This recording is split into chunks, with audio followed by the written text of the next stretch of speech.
thought they had banished us forever. But now, finally, we have returned. To do battle against Joshua David Bellin for the soul of Jurassic Park. Melodramatic, maybe, but it works. Anyway, allow me to bring in my guests. First off, our resident, how do I put this? Person to be reverenced by a cult or central figure of a cult. Welcome, Neph Champion.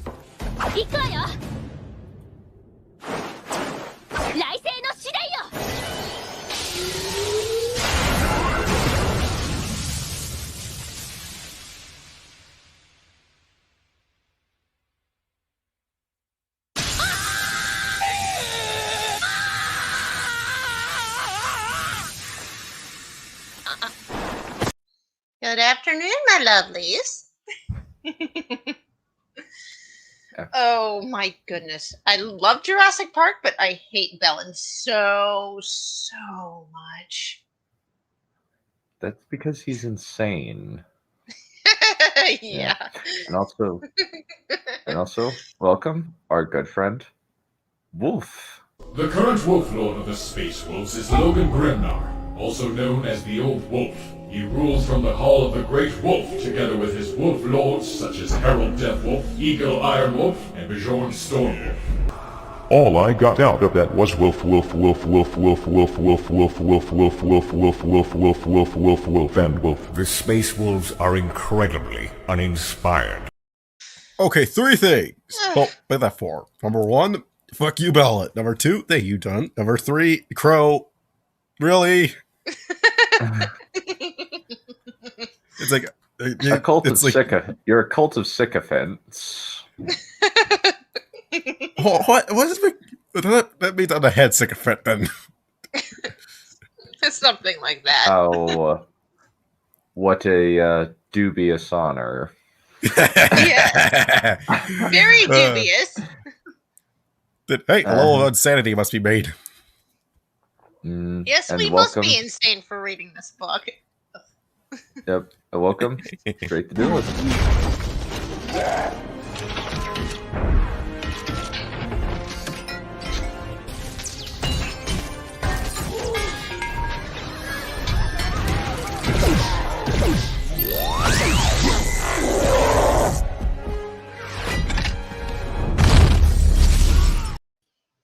Kiryu Coco is best dragon lady. There, I made the reference. All right. Also, Crow. Wolf is the leader of Neph's cult. Does that make him the wolf priest? Yes, it does. Also, Crow. I think you also should talk with the local health department about the staying edition of the carnival. Or you talking about the cult? Yeah. Hello, Nyla. Also, we have one other person who's wants to come on. Welcome to.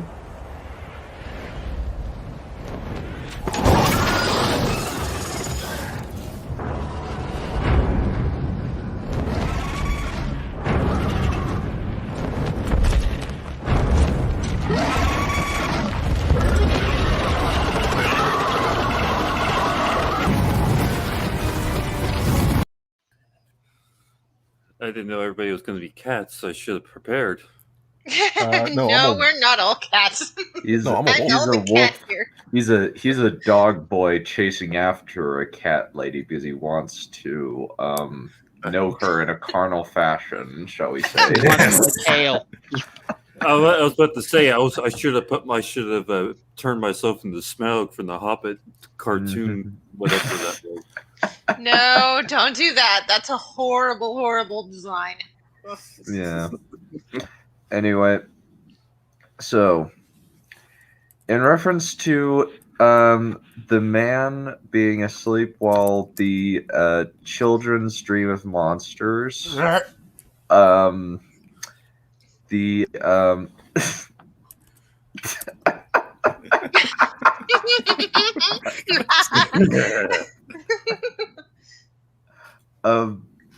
Delius, so- I was worshiping Neph before you even got started on that cult. I outranked you by experience of months. What did I just walk into sudden? You got into the relationship of Neph and Wise Wolf that's been going on for months. Where it's just no. where he is constantly chasing after her, wanting to know her carnally, and she's saying no. I use every opportunity I can to get closer. Down. Spray him. Alrighty. Thus it falls to okay, so because Hicks is asleep, i.e. he's what? Isn't he injured? Like he's injured, out of commission, heavily sedated. Something like that? I'm sorry, I Yeah. stopped paying attention. What did you just say? So okay, so while Hicks is out, thus it falls to Ripley to save the child, and in this respect to the film adheres in specific respects to family values orthodoxy. For Ripley is defined largely, if not solely, as a mother. From the start of the film, when a shot of her profile dissolves to the curve of the planet's surface, she appears as Earth Mother, nurturer of children. Despite the Oh, fact that I forgot how insane this guy was. Holy Okay, shit. he's talking about Earth Mother. Alien, right? Yeah, aliens. Yeah, Oh, so good. just Well, that's just maddeningly unhelpful. Why are these things never clear? Yeah. It's just unhelpful, but you're Yeah. kind of discreet. Okay, Elise, yes, I will respect you as the founder, but I as the leader. yeah, but also like just of course she's the Earth. Of course. I forgot how dumb, like, insane this guy was. And it's just a shot of her profile dissolves to the curve of the planet's surface. Sawed off. That's dumb. representing the curvature of her tits. Yeah, just sawed off, Bellin. Was this guy, like, smoking something when he wrote this? Probably. Go This bugger was yourself. I can This- collectively feel my brain shut off every time a word is said. yeah. Let's keep going. Footage excised from the theatrical cut version of the film, moreover, identifies her as a biological mother whose guilt over the death of her daughter, who died due to Ripley's protracted hypersleep, underlies her ferocious defense of Newt. I promised her that I would be home for her birthday, Ripley moans, a working woman who has abandoned her child to die alone. Commenting on the transformation of Ripley's character from the first film in the series to the second, Constance Penley suggests that Ripley is marked in Aliens by a difference that is automatically taken as a sign of femininity. What we finally get is a conservative moral lesson about maternity, futuristic and otherwise. Mothers will be mothers, and they will always be women. Okay. I mean, it's biology. Why do you have to say something like that? No, in the future, men can have children, I guess. I don't fucking know. How though? It's gonna be a complicated procedure. It's So hard let's- to make Lily Orchard look sane. Bellin pretty much makes everybody except for David Benioff, because at least David Bellin is not playing around with people's lives because of his incompetence. He's just poisoning people's brains. But technically, the people's brains who are getting poisoned are already stupid, so... Yeah. There's not much more damage going on there. Wait, I'm sorry. Who are you calling stupid? Cold Crash Productions. Alright. The only people taking this seriously or taking this on board are already dumb and insane. Wait, I take this Mhm. seriously as he is seriously retarded. Yeah. True. As in Fatal Attraction, well, his name not is this Joshua again. David. Well, his name is Joshua David Bellin, so the connection works. I call him Bellend. Yeah. As in Fatal Attraction, mothers will always fight to ensure their offspring's survival. Just, that's obvious. Of course. Now he's just stating the obvious. Yeah. Thank Thus, you, Captain Obvious. Thus, in the climactic war between Ripley and the Alien Queen, good and bad mothers square off to determine the future of their races. The Queen, the future of the race. Yes, no, they're not. If Ripley loses, like, how many people die? One. Yeah.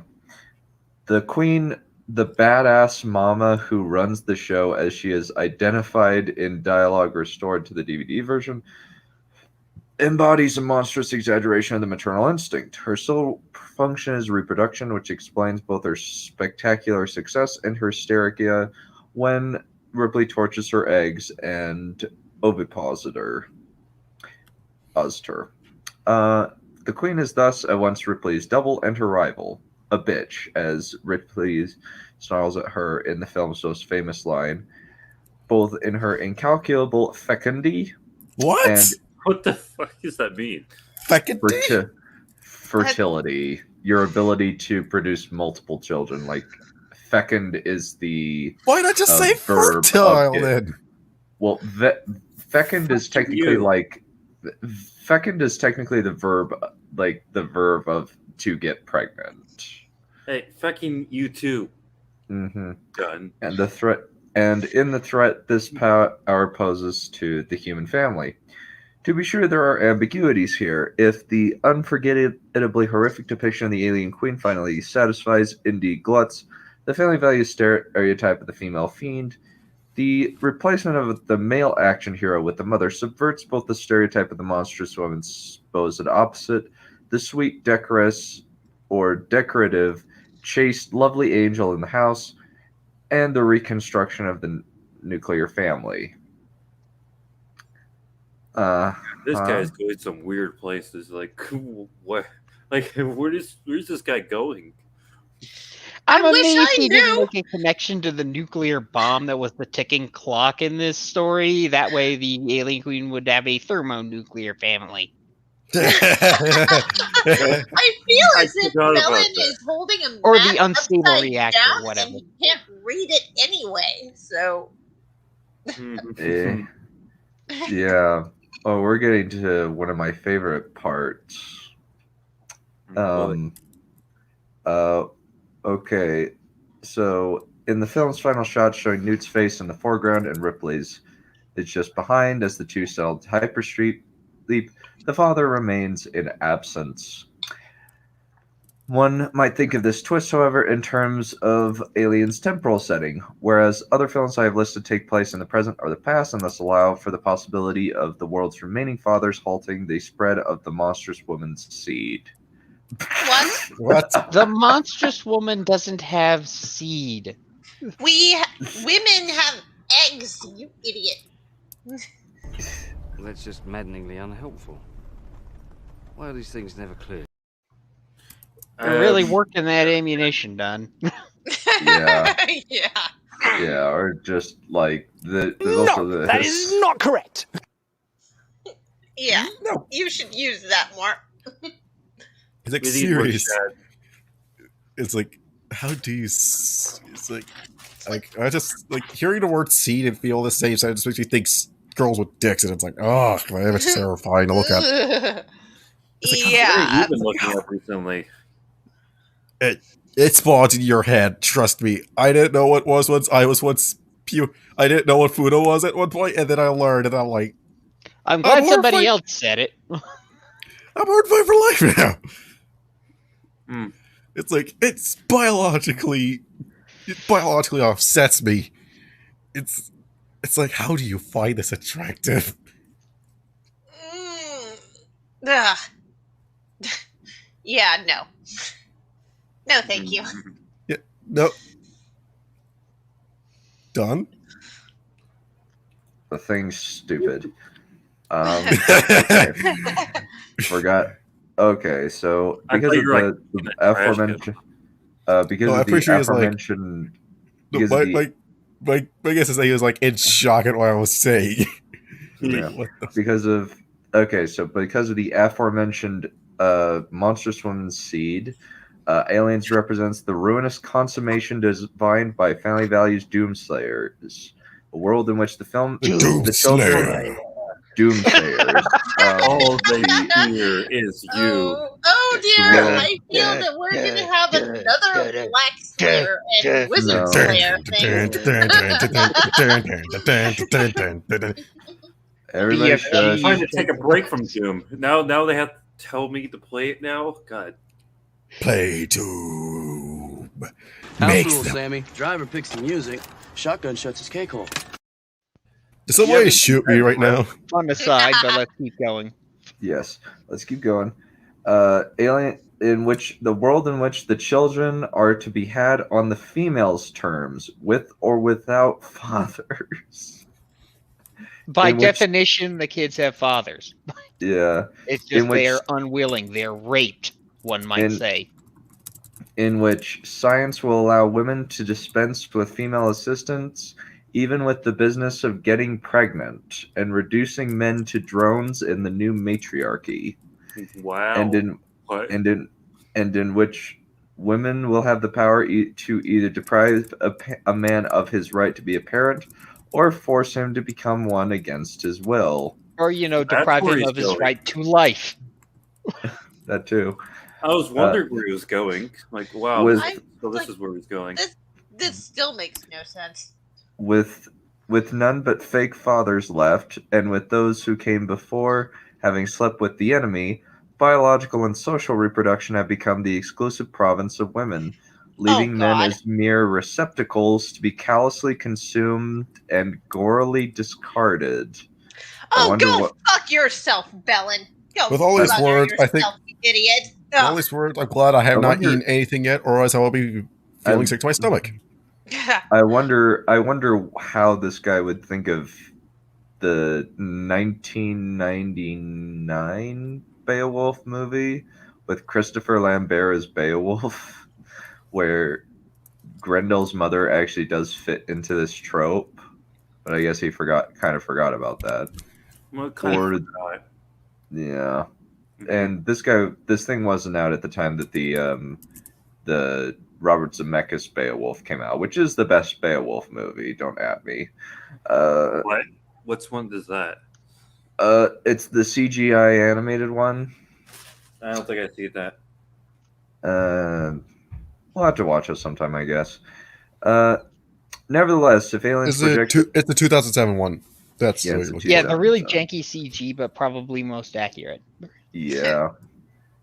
Other than the Beowulf being the dad of the dragon, that part's Beowulf's tale's very weird, like questionable. It's not as weird as it is in the movie, but I actually like that they had some like complexity to it, and I think that Blockbuster Buster is an idiot for thinking that it's a bad movie for the reasons he does.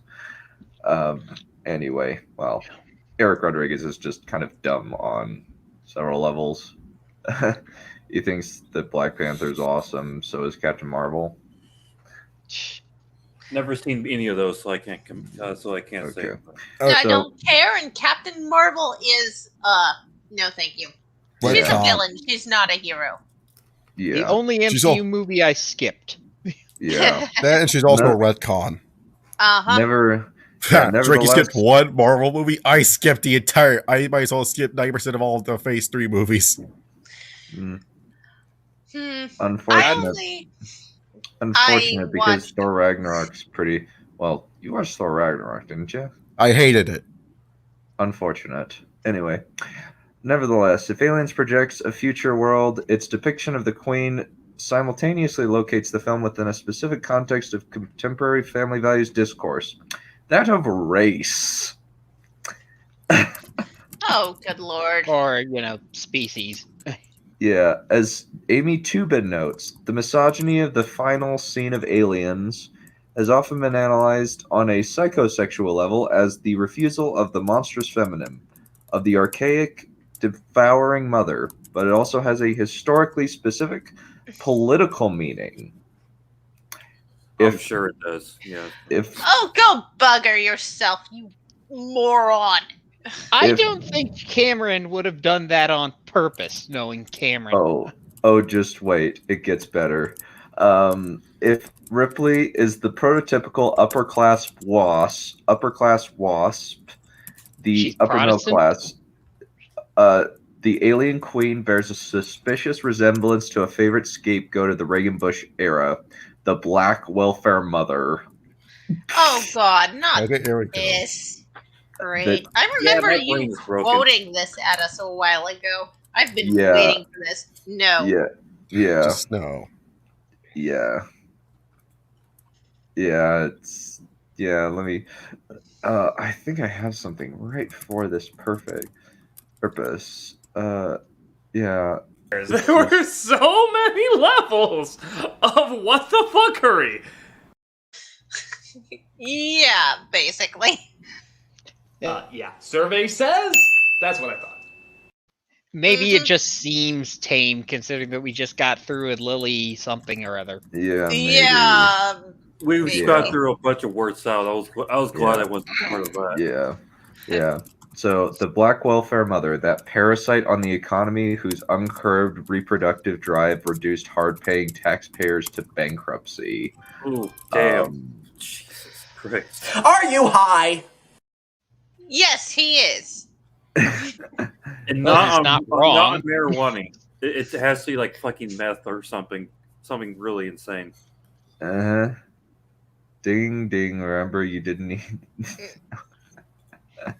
Yeah, or at least he's quoting a racist named Amy Tubin, because who else would think about this thing like that?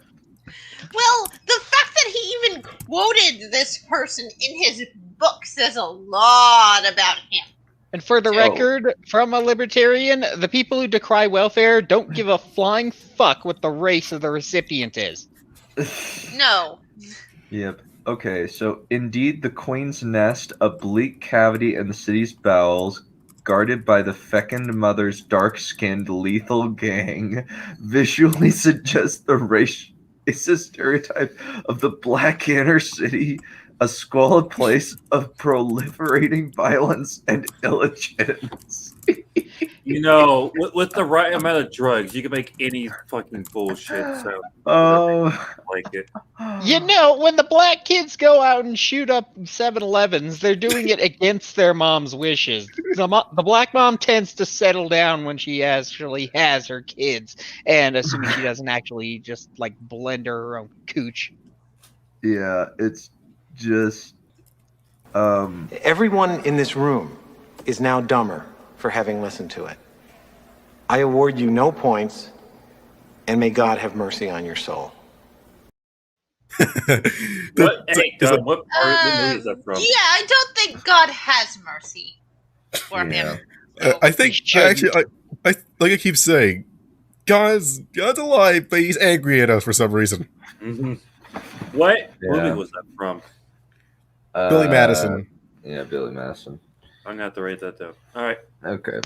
It may be no more than coincidence that aliens appeared in the same year as a report issued by the White Reagan House titled "The Family White Preserving." Reagan House? The Reagan White House. Sorry, I apologize. That would have been a very strange reading. Yeah, titled. I would have believed family. Titled "The Family." Preserving America's future, which acclaimed the nuclear family. Imagine the horrors, the calamitous consequences of a welfare culture, reducing families to fragments, households headed by a mother, dependent on public charity. That does sound like a bad thing. And it also sounds rather familiar, doesn't it? It's like, you want the woman to be in charge or not? Yeah. And characterized the African-American family as a disaster story, a sinkhole of social pathologies. Interesting. Nevertheless, both the report of the film art and the film developed from and helped to nurture the same nascent ideology, the same emerging conviction that the future could be preserved if a monstrous female non-white threat to the middle-class white father-headed family could be surmounted. What? Okay, clearly doesn't know anything about Reagan because Reagan. At no point in your rambling, incoherent response were you even close to anything that could be considered a rational thought. Reagan was like the only president in like the past 50 years who understood that the government is actually the enemy and the government is the primary enemy, and all other tertiary enemies, which the welfare mom may or may not be, wouldn't even exist without the existence of an overbearing state. Exactly. Everything stems from the state. Yeah, that's generally the problem, is that the state has a lot more control over our lives than it should. Yes. It's like Bellin thinks we can't tell the difference between the symptom and the disease. Yeah. You're an idiot. The disease is the state, and we need penicillin. I honestly think that this is... You're ugly, you are disgusting, I'm going to kill you, give me $200. Not only that, but let's see. What was it? Oh, right. The penicillin was built into the system, but they're trying to stop us from using it. That's what they're doing now. Yeah, let's keep going. Yeah. By the time of Jurassic Park, that ideology had matured considerably, cutting its teeth on the lessons of successive Republican presidencies, finding its legs and its voice during the election of 1992, and weathering the first apparent affront to its invincibility during this same contest. The fact that family values discourse, or at least historic powers, lost in 1992, suggests the possibility of reading Jurassic Park as part of a program to defend a putatively threatened ideological consensus, not only to restore a supposedly venerable moral ideal, but to redeem a much more timely, specific political legacy. Concurrently, developments in the 1990s, Hollywood made it possible to see Jurassic Park as part of an effort to redress women's troubles still closer to home. As Don Ova writes, whereas women in 1980s had the reason to feel that the only way to assume an element of control was to create a whole new enterprise, their own production company, women in the 1990s chose to invade already existing enterprises. We're technically seeing that today, so you kind of jumped the gun, / we're prophetic, whichever one you want to say. Oh, both. Yeah, how about you go screw yourself, Bellin? No. Oh my goodness, this paragraph is almost the entire page. Oh, for show us. Sake.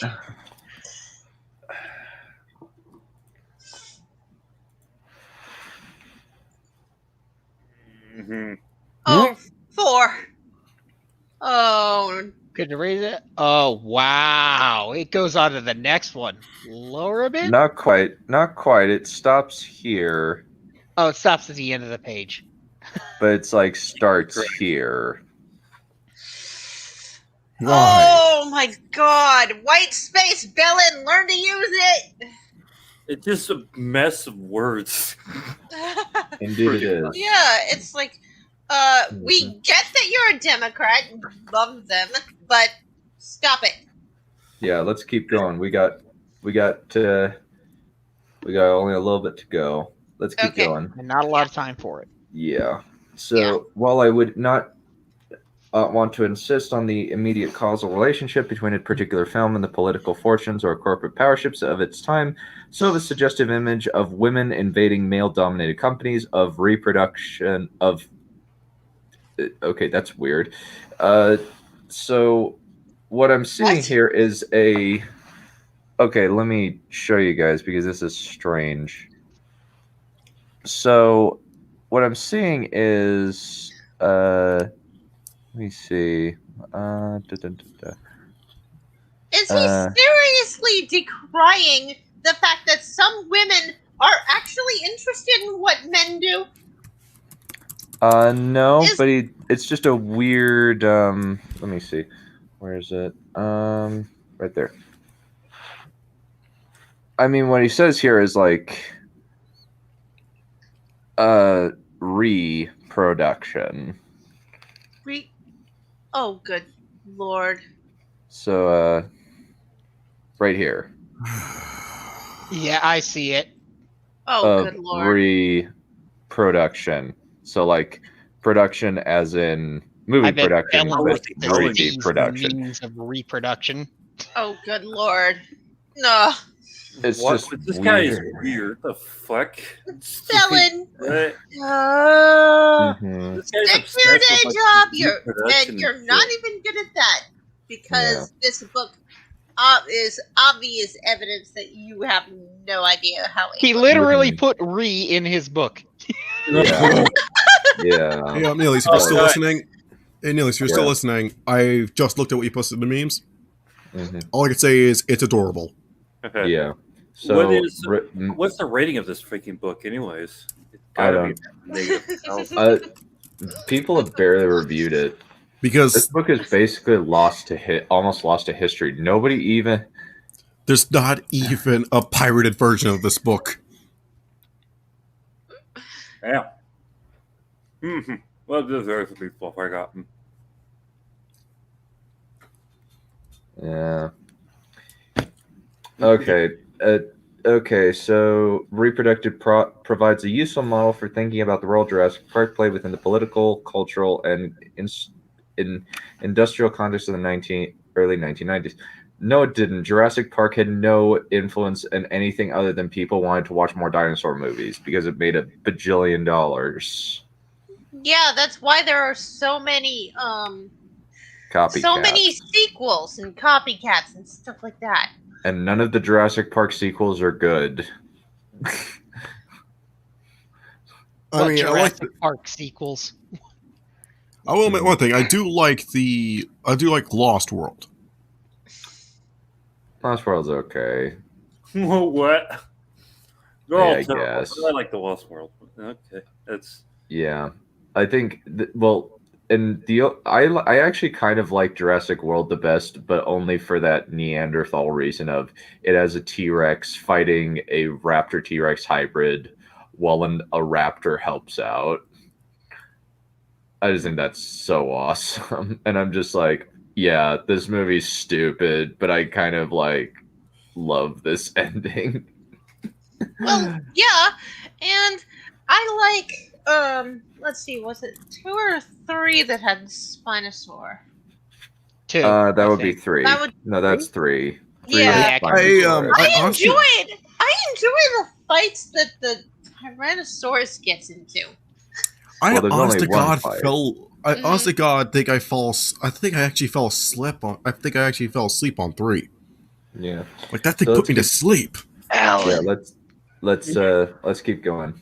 So what Jurassic Park exhibits is both the confidence of family values discourse as it strides into the mainstream, a surety indicated by the ease with which the discourse inhabits a film world that offers itself as apolitical, concerned only with crowd-pleasing special effects and neutral/natural biology lessons. And now, coincidentally, the intensification of family values discourse under perceived conditions of attack. You are reading way too much into a very, very simple movie. Yeah, you really are. Yeah, because Jurassic Park is not that deep. It pretty much wears its themes on its sleeves. Yeah, it's just a sci-fi animal slasher, and yes, I am going to continue crowbarring that term into common parlance. Mm-hmm. Oh no, I totally agree with you. Fine. It's accurate. It's very accurate. It's very accurate. Mm-hmm. Vivian Shubchak writes that during the last 2 decades of the 20th century, the genres of horror, family melodrama, and science fiction exchanged and expended their representational energy dramatically, dynamically, and urgently, with the political unconscious aim of seeking resolution. Why is there a dash in the resolution? Wait, what? Or at least ab-solution. What the? What? You may have to show us. Yeah, please show us. Please show us King Stannis. What the Seeking re-solution. Re-solution. Again, he puts re in his book, literally. Oh my good lord. It's supposed to be one word. It's supposed to be one word, you weirdo. Unless it's like deliberately saying something like ab. But solutely. That seems like botched editing. It's like Yeah, he that's meant botched for editing, resolution to be a split between lines, and he made an edit somewhere, and it screwed it up. Or He put maybe it in the it's like, dash or maybe this Vivian Subcheck lady was writing in an archaic style, but that just doesn't make any sense to me. Let's just keep going. For a threatened patriarchy and its besieged structure of perpetuation, the bourgeois family. That doesn't have anything to do with Jurassic Park. Kami. Yeah,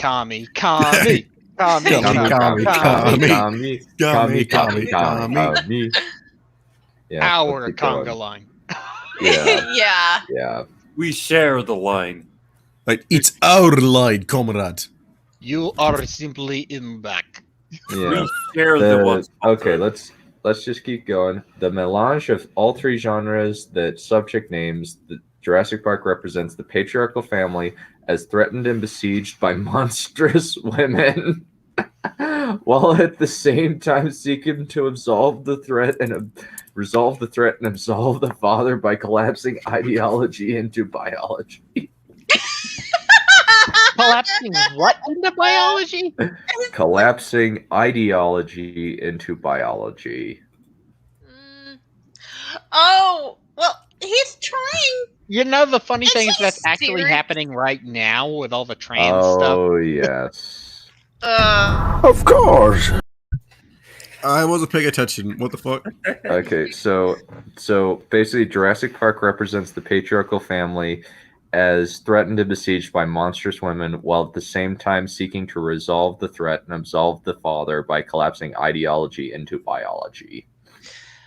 No. Yeah. Just no. Yeah, it's just. Start dreaming, totally blinking. Yeah, you got that one. Yay! I love Treasure Planet so much. Yeah. So one of the most remarkable constants that the three Jurassic Park films released by the year 2001 is that though they are about dinosaur attacks and hairbreadth escape in one aspect, they are all about the creation or restoration of father-centered families in another.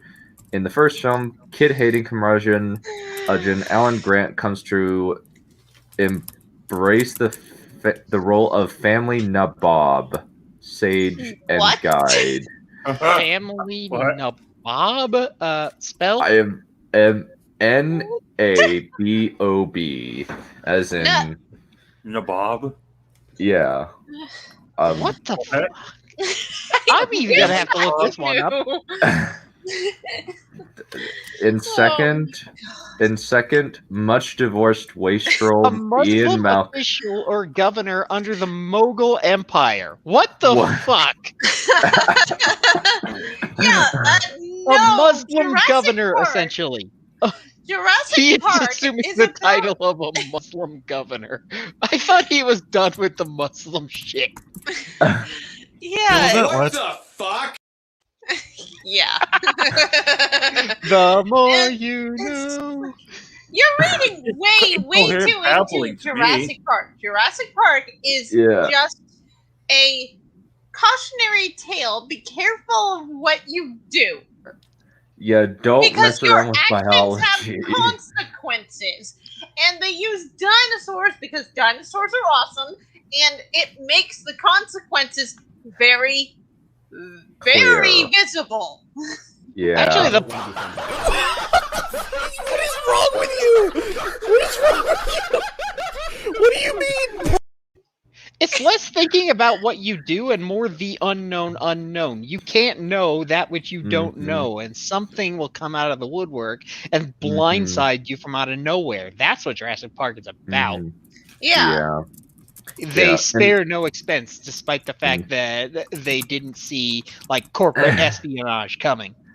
Yeah. Well, he kept saying spare no expense, but Yeah. the people he hired really cut can't. corners anyway. Yeah. Divorced wastrel Ian Malcolm learns to commit to his daughter and girlfriend. In the third, soon-to-be divorced Milk Toast Paul Kirby. God. Milk Toast. Oh, and I didn't know that Milk Toast was a single word and actually had a way of spelling it. Oh, it actually is a real word. It's commonly used to describe Tim Pool, but Yeah. Paul Kirby manages to repossess his lost son, estranged wife, and dormant machismo through feats of courage in one scene actually under fire. One more time? I didn't catch that. My brain was so in the third, soon-to-be divorced Milk Toast Paul Kirby manages to repossess his lost son, estranged wife, and dormant machismo through strength of courage, two feats of courage in one scene actually under fire. What the fuck does that even mean? I have no idea, and I don't remember. A character was being shot at in Jurassic Park? Maybe like there was a literal fire. Like there's a literal. I think it's like about like there's a fire scene. Fucking retard! Jesus Christ! Yeah, let me show you guys because that's a weirdly put together sentence. I wish that I like had the ability to just show. Oh, you guys, let's see. Milk Toast shouldn't be capitalized, by the way. Oh, good God. Yeah, no. Under fire. Under fire has a meaning, and it's not that. What? Who cares? Words are subjective, didn't you know? Yeah. Subjectivity is subjective.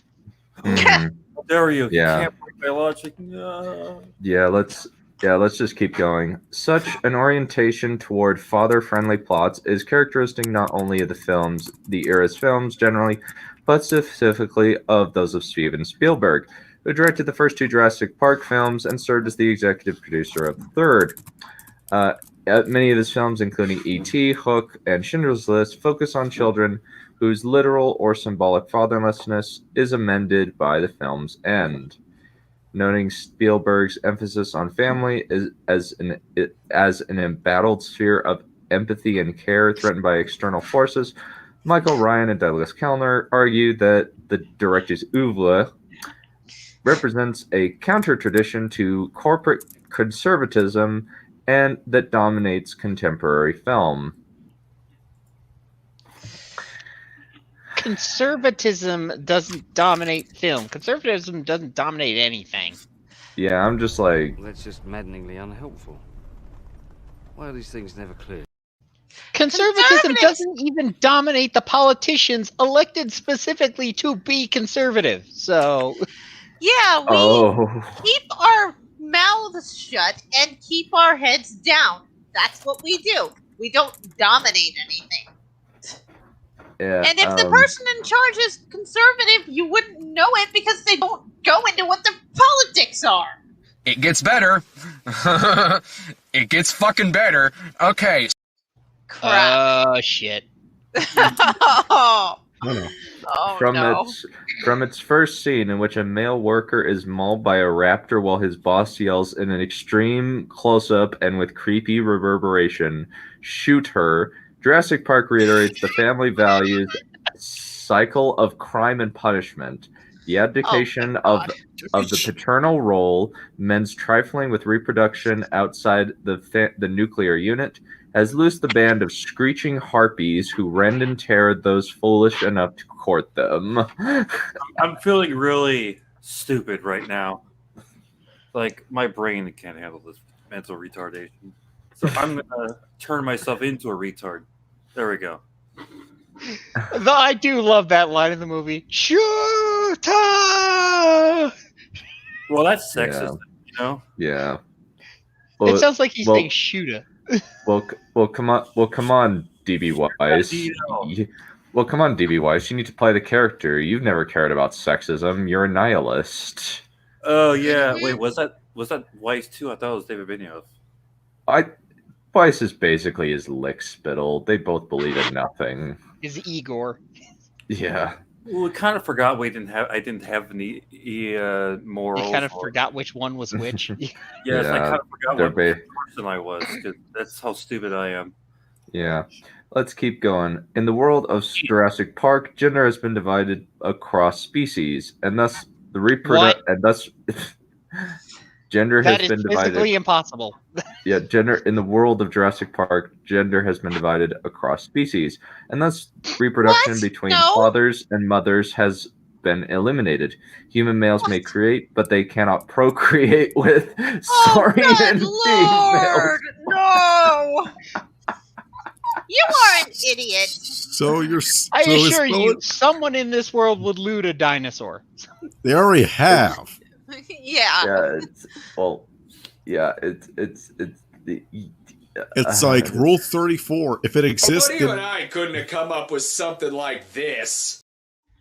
Okay, as I was trying to say, Rule 34. If it exists, then there's porn of it. Yeah. Well, there's Pokemon porn. I know that much. Yeah. There is. Yeah. Okay. Wait for one to make it disappear. The film thus highlights the absence of human females in the park enclave, as in the opening sequence in which an all-male crew, headed by a male game warden, unloads a cage containing an unseen creature. Women are largely invisible and insignificant to the events that brought Jurassic Park into existence. It's no, that is not true. Also, it's building suspense there are on the animal slasher. Also, there are female scientists in the science room. Are you just blind? Supposedly. Yeah. Yeah, it's about the actions of humanity, not specifically men. Actually, just a quick question. Speaking of blindness, how have you not gotten blind from reading this book? In fact, when you think about what Dr. Hammond was trying to do in the film, it was a strict meritocracy. Yeah. Well, to your question, Wolf. Sheer willpower, Dino. You must have some serious will then. Yes, I do. In the amber mine at the archaeological dig, in the control room, in the dinosaur birthing chamber, women have at best walkthrough roles, while men are in command. Though not as was apparent when the worker was slain by the caged creature in control. The film within a film that the team of experts watch when they arrive at the park headquarters epitomized the almost complete exclusion of women as makers of Jurassic Park. What? Well, Ellie Sattler is there, so, and there are still, like, all of the people in that area are background people. Yeah, Bellin is literally trying to race women. Yeah. Cancel culture, go after this guy. He seems like he's worthy of your attention. You know, surprisingly, the quote-unquote feminist is more sexist than the actual sexist. Yeah. Not only is it men whom the film shows extracting the dinosaur blood, operating the virtual reality displays, and laying the fertilizing cribs, but even the cartoon character who narrates the story, the character who represents the fundamental building blocks of life, is Mr. DNA. It's an androgynous cartoon character that has no specific gender other than saying Mr. DNA. That doesn't automatically assume gender. Weird. I guess, but like I don't Holy shit! It's a cartoon, for fuck's sake. It's a cartoon of DNA. Cartoon. Yeah, and also like it's Mr. DNA, and it's mainly probably because Mrs. DNA sounds weird. It does. And Mr. DNA is androgynous. Yeah. Like. Yeah, well, technically, its genetics are on full display. But Yeah, true. Yeah. And a lot of people who, like, I wish their genetics were either on display or not on display, depending on circumstances. Either way, moving on.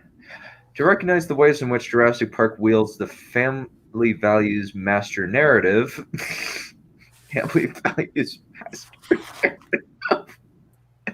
Oh, this book just keeps getting better. I love it. Done. However, it is necessary to add that the park constitutes not merely a male world, but an unmarried and childless male world. There are literally eggs in the film in like the first 30 minutes. And I imagine that these scientists are married. Their families are just not living on Jurassic Park because they would be dumb. Why? Because why would you put little kids in the vicinity of something like a raptor? Yeah, point of order, those scientists were probably contractors. They were hired for like a period of 3 months or so, or whatever it took, and then flown out to the island to do anything they needed to do on site. Yeah. Oh, it's just about to get worse. There are no tangible signs of marriage in Jurassic Park. No wedding rings, no photographs of spouses, children, or significant others. There was a literal divorced couple as the main character pair. Yeah. Yeah. And then And it's there about them is getting back Dr. together, kinda. Hammond's grandkids. He brings that up. Just wait, but it's just weird. No significant others. Ellie Sattler and Grant are clearly doing the horizontal hokey pokey. They're just using conservation condoms. of detail. He's treating the absence of certain factors as like they were deliberate. Yeah, and No, also it's just unimportant. They're totally they're totally they're totally boning. They're totally boning. And they're just using a condom because he doesn't want kids. So the archaeologist is boning. Like it has to be spelled out. It's like it has to be like explicitly shown for this guy or something. Yeah. Well, they're talking about having kids. They're talking about having kids. And it's like, oh my goodness, I love oh man, Tyler Preston, you get 1 billion points for referencing an obscure Kim Possible bad guy. And may you have mercy on God's soul. Yeah. Yeah, it's like, yeah. No, there is a reason that information is not there, because if the information is not important to the plot, then why the hell would you put it in the damn movie or the book? And also, like, it's pretty explicitly stated. Like, they're taught, like, he's asking, you want to have one of those? And she's like, no, a bunch of little Alan Grants does sound good. It's clear. Like, you don't talk about having kids with somebody and specifically say a bunch of little Alan Grants unless you're thinking about getting married and having kids with the person that you are talking to. Yeah, or even just like saying like I thought they were married and he left her or she left him or something. No, they were I think they were just dating, and then she left him in Jurassic Park 3. Yeah. Only Hammond, who might be a widower or who might be divorced the fate that has befallen his daughter, possessed visual proof of his paternity, his grandchildren. Indeed, at the only moment in the film in which marriage is overtly addressed, one of the male characters turns the subject into a joke. Asked whether he's married, chaos theoretician Ian Malcolm, pulling on his hip flask like a barroom braggart, responds occasionally. Wow, so he clearly hates Ian Malcolm. Probably because he's an alpha male and Bellin is clearly a beta. Yeah, clearly. Yeah. Somehow this beta actually managed to breed. Yeah, somehow. Well, it's unfortunate how many numbers of beta males breed. His genes are not and of good. Gamma children. Yeah. We all suffer. This cavalier attitude toward the institution of marriage defines Malcolm as surely as do his avant-garde theories. Though he is fathered and professes to love children, he feels no need to provide them with a stable home. A cad always on the lookout for a future ex-Mrs. Malcolm. He has the gall to inquire about paleobotanist Dr. Sattler's availability, despite the obvious fact that she is Dr. Grant's main squeeze. No. They're in main squeeze. Like, I know that means is colloquialism for girlfriend, but honestly, like, they're pretty even in terms of their agency toward each other. They like each other because they respect each other. As far as I am aware, Alan Grant treats Ellie with respect at all points during the film. Ian Malcolm is kind of like clearly sleazy. He's cool, but he's sleazy. But he's seen people that seem sleazy can also not actually be sleazy. It's just something that they seem to be. But at the same time, no. He respects her. But life always finds a way. Yeah. Actually, on the topic of Ian Malcolm being an alpha, can't we just talk about that chess scene? Yeah. Oh, back when Goldblum was fit. Oh my. Oh no. I am sensing a power flux in the big gay sensor. Well, it's all done now. For this, I must do my George Takei impression. Oh no. We don't hate you. After all, it is okay to be Takei, but You know what? Yes, they do. No, Wolf wants Neph to squeeze him with two very specific parts of her anatomy. Yes. Yeah. Let's just. I have my eye on you, and when you least expect it, I will have sex with you. I don't even know what that's from. That's actually from an interview. Basically, George Takei heard about this guy was making homophobic comments, and he said, on behalf of the gay community, we want to tell you that we don't hate you. In fact, we like you. We like you very much. Your strong, powerful calves.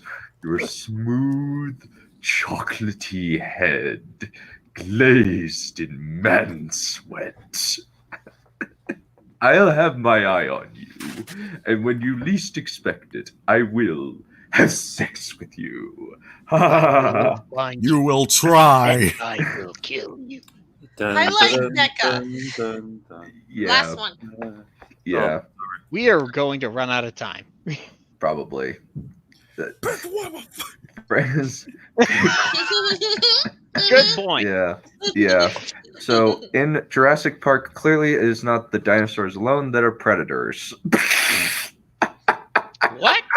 Gee, you think? What? What is that? In Jurassic Park, clearly it is not the dinosaurs alone that are predators, likely in reference to Mr. Malcolm.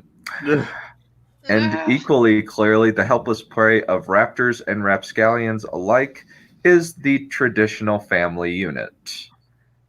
What? Oh, good God. That tends to not be what people mean when they talk about predators in the sexual sense. Yeah, it's usually about diddling children. Anyway, we do have another surprise guest. Please welcome.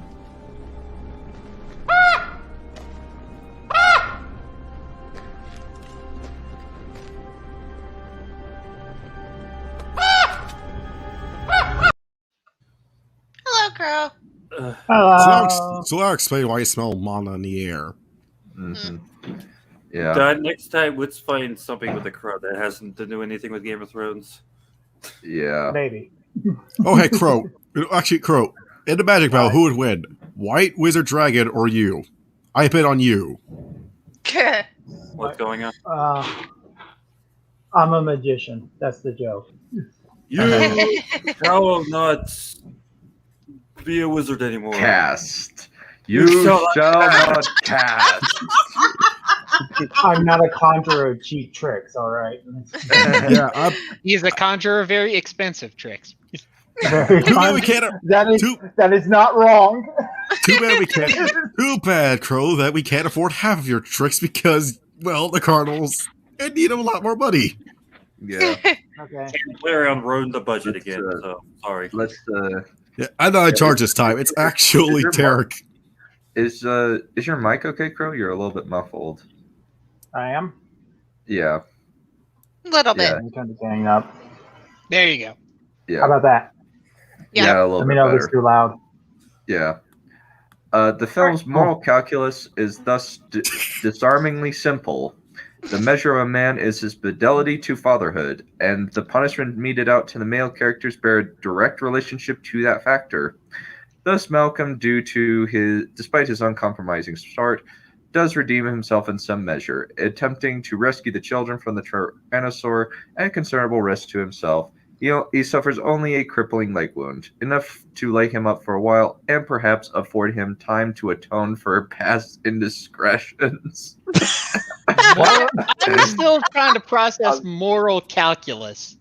What the hell is that? Look, the reason we get all that is so we can see Jeff Goldblum without a shirt. Yeah. Yeah. And interestingly enough, like this is a very like lady friendly movie more than a guy eye candy movie.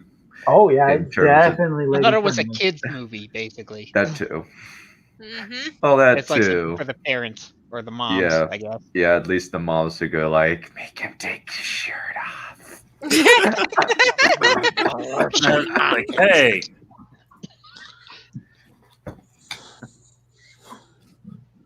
If that boys both being together in a house, the costs go down drastically. Why? Because there would be an audience paying for tickets.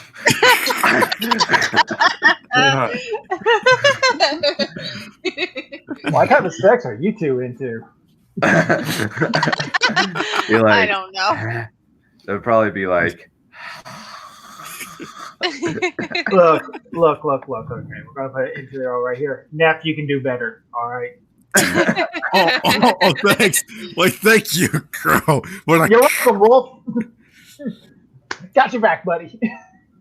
Yeah, you're awful. Yeah, you're the greatest. You're the greatest wingman in existence. You know that? oh, he is he's just not your wingman. Oh no, I'm not your wingman. Alrighty, let's keep going. I never said you were. Next to the film's villains, however, Malcolm appears a paragon of paternal guardianship. The lawyer Gennaro most patently personifies the scoundrel of Value's sermons. Not only is he a miserly father, denying Tim a toy on the grounds that it is expensive, but his abandonment of the children before the Tyrannosaur attack so plainly recalls the iconography of absentee fatherhood that the film need hardly reinforce it with the girl's or Alexa's panicked shriek, "He left us, he left us." As such, Gennaro's punishment is particularly cruel, not to mention crude, caught with his pants down, sitting on a toilet seat to which he has fled in bowel-loosening terror. He is snatched from his porcelain throne when the angel of death in the form of a tyrannosaur comes calling. Oh my. Wow! What the fuck? I mean, he's a slimy lawyer. We wanted to see him die. Everybody wants to see lawyers die. It's practically its own genre of fan service. It's one of the things. It's one of the few things the movies did better than the books, because in the book the lawyer lives. Malcolm dies. The lawyer is supposed to be a good, quote unquote, good person, but lawyers are slimy. Look. We don't ever want to see the lawyers live. porcelain throne when the angel of death in the form of the Tyrannosaur comes calling. Yeah, so you didn't make that up. Oh my I God. would have He left believed the it if kids you because did. he had to go poop. He was so scared. Yes. Okay. Meanwhile, Dennis Nerdy, who initiates the dinosaur attacks when he shuts down the park's defensive systems, is presented as an overgrown teenager, guzzling junk food, posting dirty pictures on his screensaver, and sulkily addressing Hammond as dad when the latter refuses to, as it were, raise his allowance. Not inaccurate, yeah. Oh my God. In one shot of Nedry's workstation, plainly visible as the camera pans across the image, the viewer sees a photograph of Robert Oppenheimer looking 1950s fatherly with pipe and crew cut, and two post-it notes, one depicting a mushroom crowd and the other with the other ones beginning a baby boom. The implication is clear. Nedry, like the other men in the park, is in the business of fathering, but not nuclear families, but nuclear nightmares. What? What the hell? Nuclear Okay, so night- he did bring the nuclear thing, but not in the movie. I thought he would. I don't. The point of dinosaurs aren't nuclear. the atomic bomb and Robert Oppenheimer references that Robert Oppenheimer famously regretted his work on the Manhattan Project. And Yeah, because he did not care for what wound up happening in the Cold War, where the entire species was on the brink of extinction, as he thought. yeah, or like It's I just about remember. creating something that goes out of control. That's the point.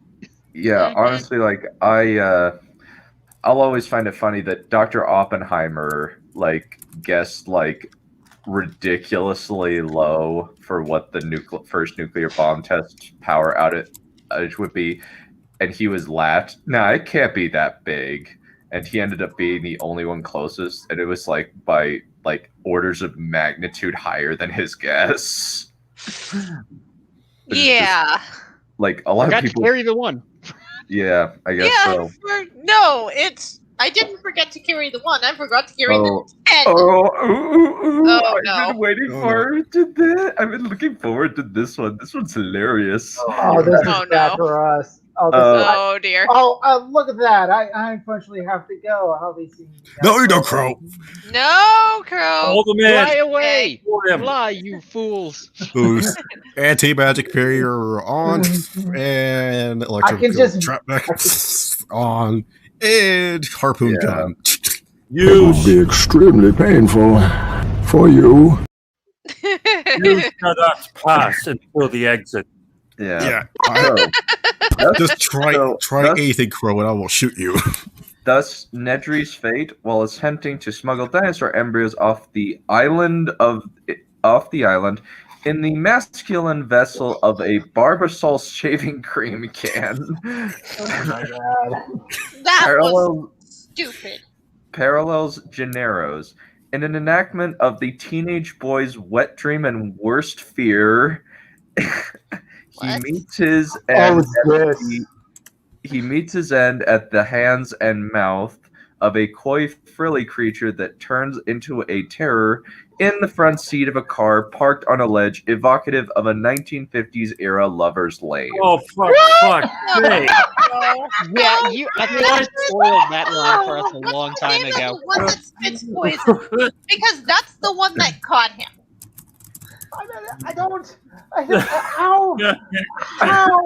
How do you find it sexual? I don't know. What are you gonna ask for like the entire book? Dude! Oh my God! Get your mind out of the freaking gutter! What the? Oh, what? Wait. Oh, okay. So I stopped paying attention for like 5 seconds. What the hell? He can basically Bellin confused a gory discretion shot with a sexy discretion shot.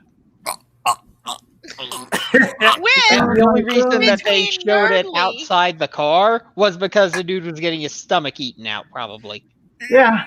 Between Nedry and what was it? The one that spits poison. That one. The one that blinds him. I see what's happening here. You're face to face with strange creatures, and it's strange. Yeah, singing for me. Yes. Stop! Time out! Oh, no. Get your mind out of the freaking gutter. Yeah. What is wrong with you? What is wrong with you? What do you mean? Oh, wait, that's the moment where they were talking about the fucking space cow. Like, Oh no, Pix, we're sorry. Chokes on popcorn.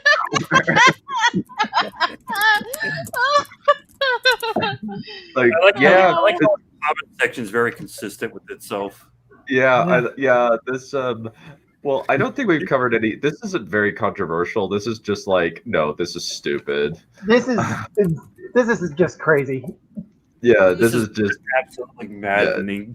Yeah, it's just in an enactment of the teenage boy's wet dream and worst fear. He meets his end at the hands and mouth of a coy, frilly creature that turns into a terror in the front seat of a car parked on a ledge evocative of a 1950s era lover's lane. Yeah, because women are naturally known for spitting blinding venom. Yeah, let me show you just to say, like, yeah, like, that's what it says. I want to clip that line from Spoonie's review of Final Fantasy 13. That's what it says! Read it! Fucking read it! The writers wrote it that way, so that's good. Done. Never trust a smiley DJ master. Yeah, it would be extremely painful for you.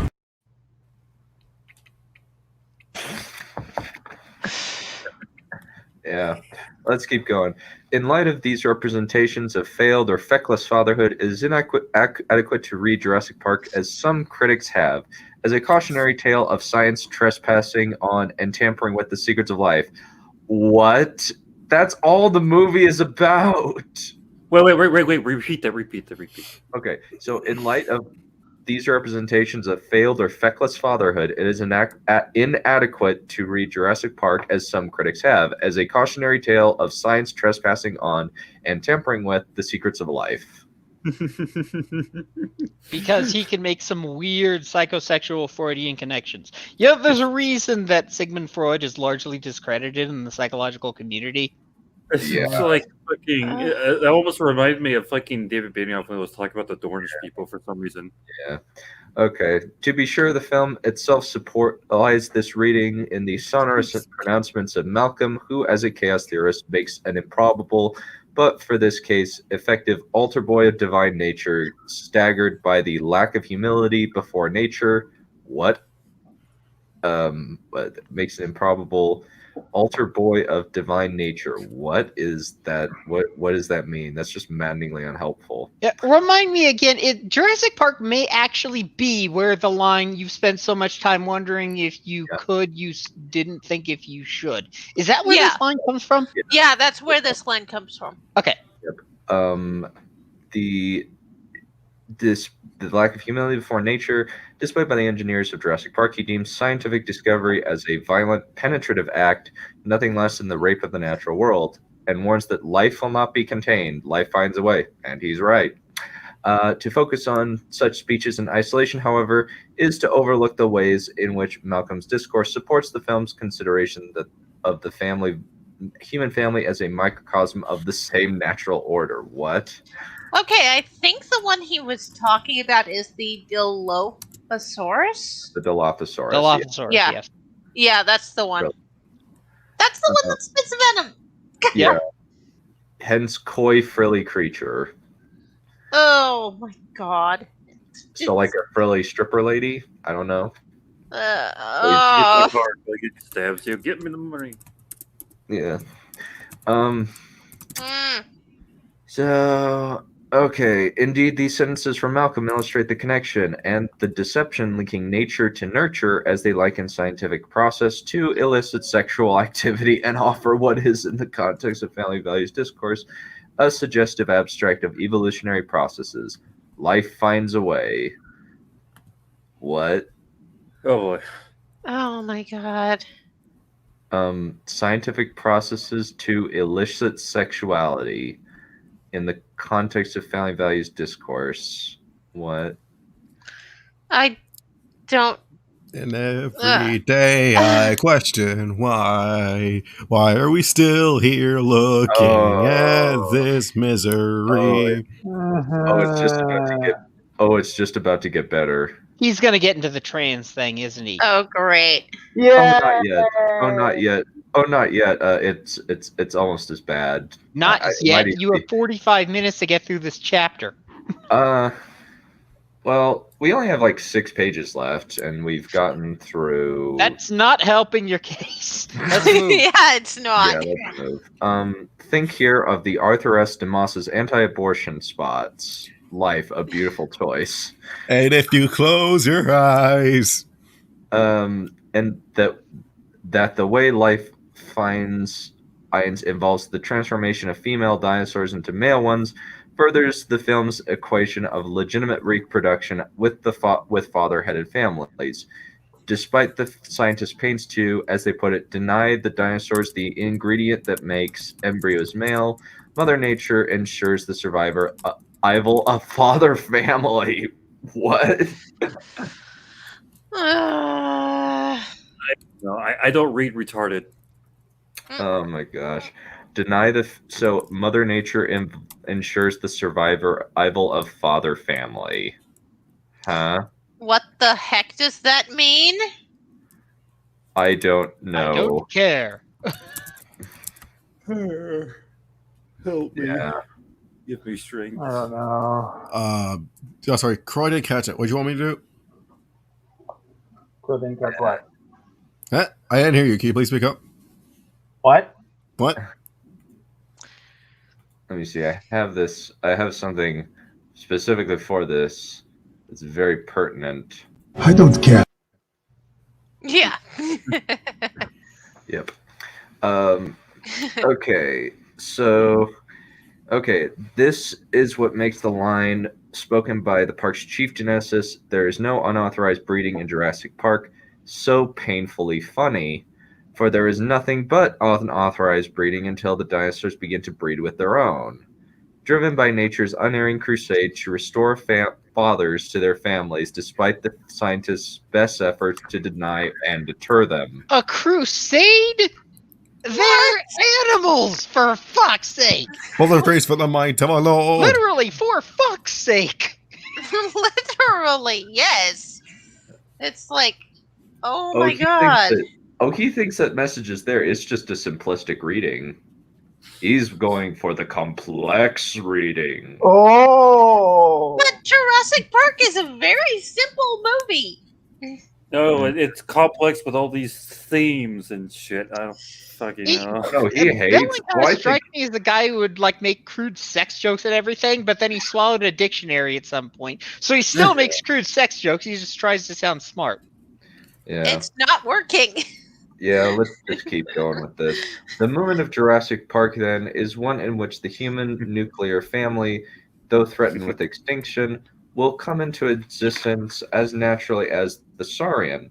Just as the dinosaurs will evolve toward paternity, Grant will, as he himself puts it, evolve to take his rightful position as patriarch. That is not how evolution works.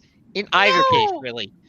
And also, like, he's just saying he's willing to become a dad after Ellie is pestering him to have kids. And the dinosaurs only were able to breed because of a random mutation they didn't see coming.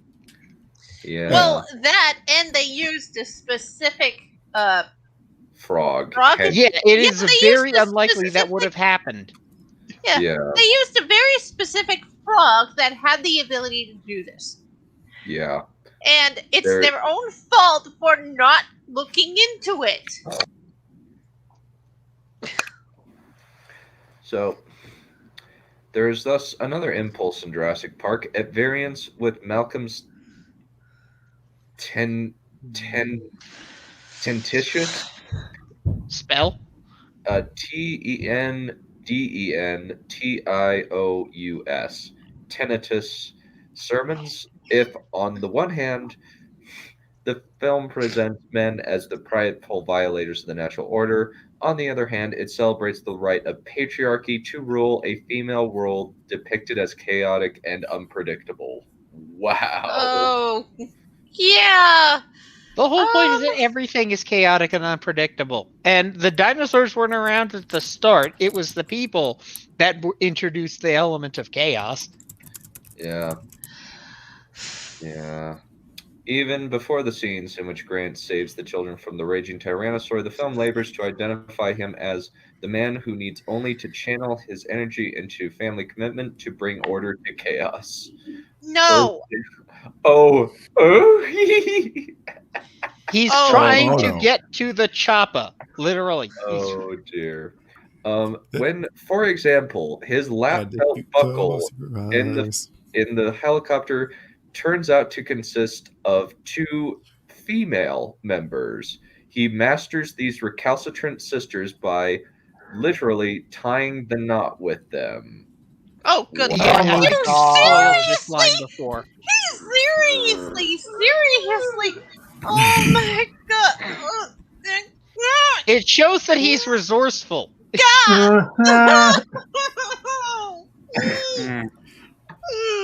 the kind of person who can make something out of parts that aren't supposed to have anything in them. That's it. Yeah. It's to show that he's clever and that he knows what he's talking about, even when things go tits up. Don't read too much into that expression, but yeah. This guy makes my head hurt. Yeah, I know. I'm not sure it's because of the headache just listening to this is giving me, or the headache I'm having from beating it against my desk. What the heck? It certainly feels that way. What the heck? I'm giving you, Crow. Yeah, I feel that a change of avatar is needed for this. That's a first for you. Oh no, it's just that.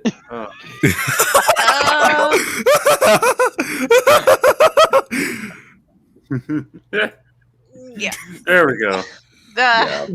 Yeah. Oh, hey, Smoke. Hey, okay. Here's Smoke, right? That's the character, yes. Now, if only you were funny. Hey, you know which comic this is from? Yeah. Yeah. I love smoke and mirrors. Aww. Yeah. I'm working on them right now. Writing up 3 more for Blue. Yeah. Yeah, I felt like it was appropriate. I feel like the face on this one is appropriate for this reading. Yeah. And now I've gone officially insane. So throughout, Grant is the one who takes matters into his own hands. It is he who figures out how to disable the restraining device on when the park's first ride fails to satisfy his curiosity, who attempts to study the egg from which the baby velociraptor is hatched, and who cradles the newborn, and who jumps out of the moving car to locate the sick Triceratops. Ellie goes after him. Question mark. So screw you. Whoever floats your boat, bruh. Yeah.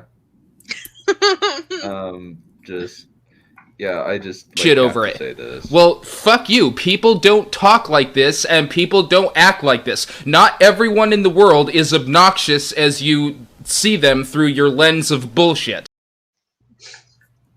Lens of bullshit is a good way to put it. Mm-hmm. Anyway, when hey, I'm done. Highlight what Becca just said. Oh, I did. This? Yeah. Yeah. When therefore he is at last moved to come to the children's aid, he misses nary a step. Not only does he fly to their rescue during the Tyrannosaurus attack, but he effortlessly adopts the tones and tactics of the father who knows best, directing the panic-stricken Lex to stay here and wait for me, and assuring her that he will not leave her.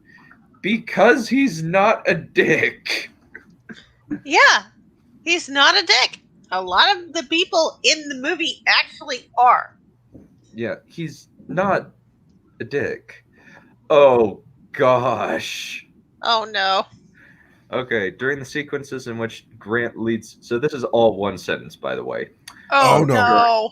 So, during the sequences in which Grant leads the children back to the home base through the hostile landscape, he confirms his position as the ideal father, nestling in the homemade treehouse with the kids, chuckling indulgently at their awful jokes, reassuring them that he will stay awake all night in case the monsters come back, and dutifully informing them that the monsters of their dreams are really only animals, Grant represents the power of the father to negotiate and tame a wild feminized nature. Dang. Oh, okay. That's a strange reading of it, rather than it's like the nature that he's bumping into during that nighttime scene is the brachiosaurs, who are herbivores and therefore not hostile to begin with, so screw off. Yeah. You look like a complete fucking idiot! Yeah. Yeah, well, Bellin, you idiot. Go bugger yourself. Like that, yeah, if we took a drink every time this happened, We'd be dead! We would have alcohol poisoning within the first 5 fucking minutes! We would. Yeah. I'm glad I don't have any wine in front of me.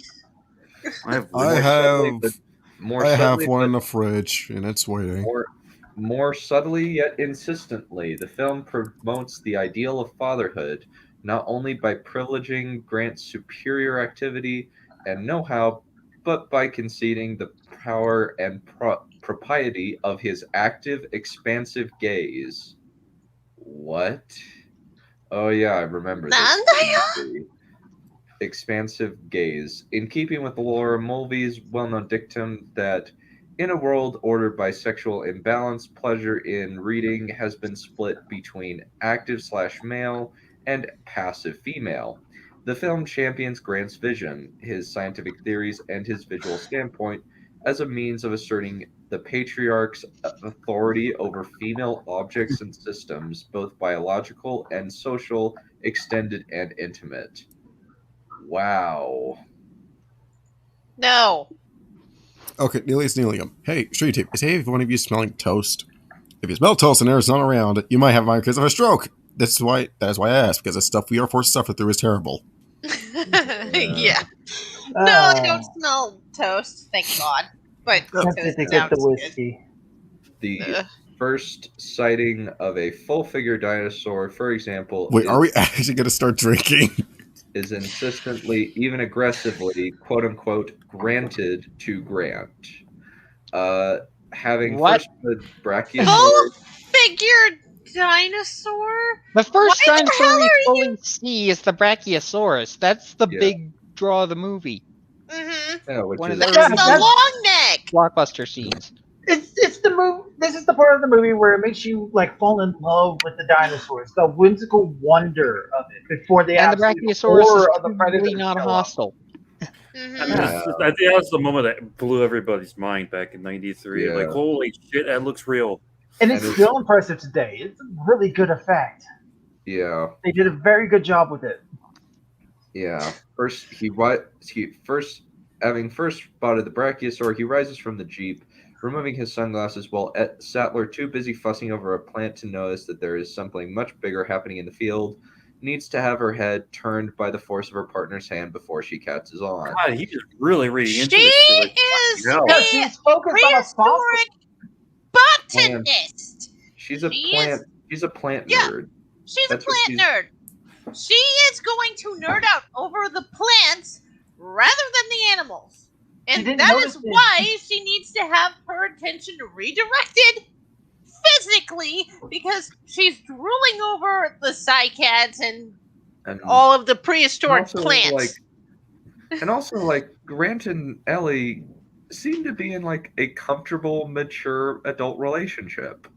Yeah. Where they're just, falling into a rhythm. They are probably thinking about getting married, definitely thinking about having kids. Yeah, no. Because she wants to have kids with him, which means that she really likes him. Yeah, and it's gotten to the point where she doesn't snap at him for doing for having to physically grab her face and turn her head so that she can see something else, well, that means that they've fallen into a rhythm in their relationship, and they've gotten past all of that stupid stuff. BS. Yeah. BS. At the beginning of the movie, Grant doesn't want kids. That's part of his character growth in the movie. But that's not the main point. He has to turn her head because he's rendered speechless. There's a dinosaur walking on Earth again. Yeah. That will do that to a person. Yeah. As the scene If unfolds. I was in Grant's place, I would certainly have to grab someone and turn their head. Because I don't think I'd be able to say anything either.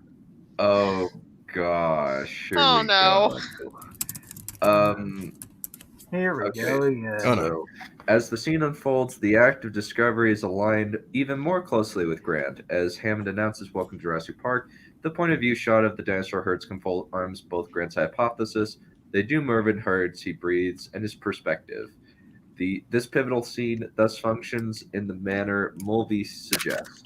As the spectator identifies with the main male protagonist, he projects his look onto that of his like, his screen surrogate, so that the power of the male protagonist as he controls events coincides with the active power of the brackets male look, both giving a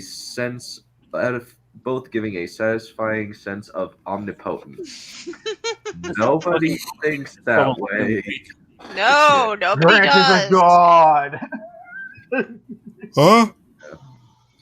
It is notable that as this sequence concludes, Sattler appears slightly out of focus behind Grant, snuggling up to him and confirming his authority of vision in the reflected glow of which he can only bask. No! He's having his life's work validated, and she is being supportive because she loves him. Bellin, are you a sociopath or something? I think he might be. Like, do you need help? Well, you know he needs help, but do you need to be like put into a mental? Here's my suggestion for help. We put him to sleep permanently. It's tempting, but no, we can't do that. Oh, No, don't make acts of violence. It's not act of violence. No violence. We'll just say his ideas suck. No. I don't say we do it violently. Like, there are humane ways to do it. Yeah, just find somebody with coronavirus and It's more humane than having to read this book. Yeah. We'll just send him to China. Oh. Wait, we can literally Shanghai him. Wow. Oh, great. We're about to get into some bad things. Oh, no. About to. Interesting phrase. Okay, for the necessary complement to the empowerment of the male visionary is, of course, the disempowerment of the female gaze. Its circumscription within a narrow domestic sphere. Wow. That was maddeningly unhelpful. So essentially, it's the empowerment of the male gaze. Usually, male gaze involves slow panning shots up from the feet up of a hot woman. That's usually where male gaze is usually associated. Unfortunately, we're stuck with Laura Dern. Fight me. Yeah, Laura Dern's cute, I suppose. Yeah, but then she Ryan Johnson did her no favors and gave her a really terrible character. I wasn't even implying that. Let's just move on before we tangent. Yeah. Thus, Sattler, whose last name I use for consistency's sake, though she is the only adult identified in the end credits by her first name and a diminutive form at that, i.e. her nickname, is allied not with the far-sighted, but with the miniature, the dainty, the modest. What? Dang, this is awful. Indeed, as an object of desire rather than a desiring object, she not only permits its on the make Malcolm to treat her like a dim-witted schoolgirl during the flirtatious scene in which he explains chaos theory to her, but she actually ducks her head and averts her eyes when he offers her a tactless compliment. Tactless compliment? Since when is a compliment tactless? Malcolm's hitting on her. It's not working. Let's move on. Yeah. Throughout the film, Sattler X acts like a scientist and then a blushing bride-to-be, content to follow the female brackets pre-end bracket preoccupation with plants and flowers. She is likewise content to limit herself to visions of maternity. Huh? Plants don't are make me get out my women. blue screen avatar again. So Smoke plants is are not women, impressed. despite the fact that plants have wood. Yeah. Yeah, I just like. It seems like this one is very pertinent. I've had 5. Matthew, Mark, Luke, John, and fuck off with that question! What video is that again? That is from Cinema Snob's review of Old Fashioned, possibly the worst romance movie in existence. It makes 50 Shades of Grey look healthy. Let's really say something. I'm not a real good person of love stories, so they can leave me out of that one. Oh, this one's hilarious because it's clearly this man is a sociopath, but the film doesn't understand it because it's written and directed and starring the guy in this movie. Oh. So we're dealing with a personal project where he believes that a man should not be in the same room alone with a woman. He shouldn't, but mostly for self-defense reasons. Yeah. He thinks that he will give in to sex. Is this on the list? I don't know. I've been in the backroom stream of Neph many times. Yeah. Is this on the list? It might be. Just come public, you two already. Yeah. Yeah. So, she has apparently been nagging Grant for some time about children, for he seems thoroughly exasperated when he asks her in the first scene, "You want to have one of those?" She shares a private look with Grant when Hamilton's grandchildren arrive and later tries to engineer their riding in Grant's car on the grounds that their presence will be good for him. She nurses the sick Triceratops, croons, "Oh gosh," when the Ravoraptor is born, and in the film's final scene watches approvingly as a nuclear family is born. Not really. Yeah, no.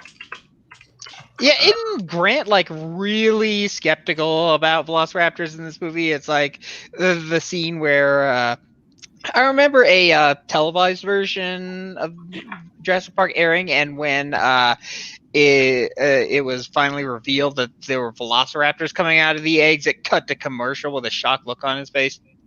Well, I think maybe he's just like shocked that they would do something that dumb as to make velociraptors. Oh yeah. Well, it's yeah, and he was talking them up all movie, like in the first act. As he's talking about how they're like the ultimate pack hunting predator. He does it specifically to scare a child. And then now that's the main monster he's going to have to deal with outside the Tyrannosaurus. Yeah, and they're not velociraptors. They're Utah raptors, specifically. They used velociraptor because the name is cooler. Or dynamic. Well, the Utah raptor wasn't even found yet. Or it was literally like found like a week after they finished shooting. Yeah. Or Deinonychus. Deinonychus is the other, Deinonychus is the other thing. Yeah. Yeah.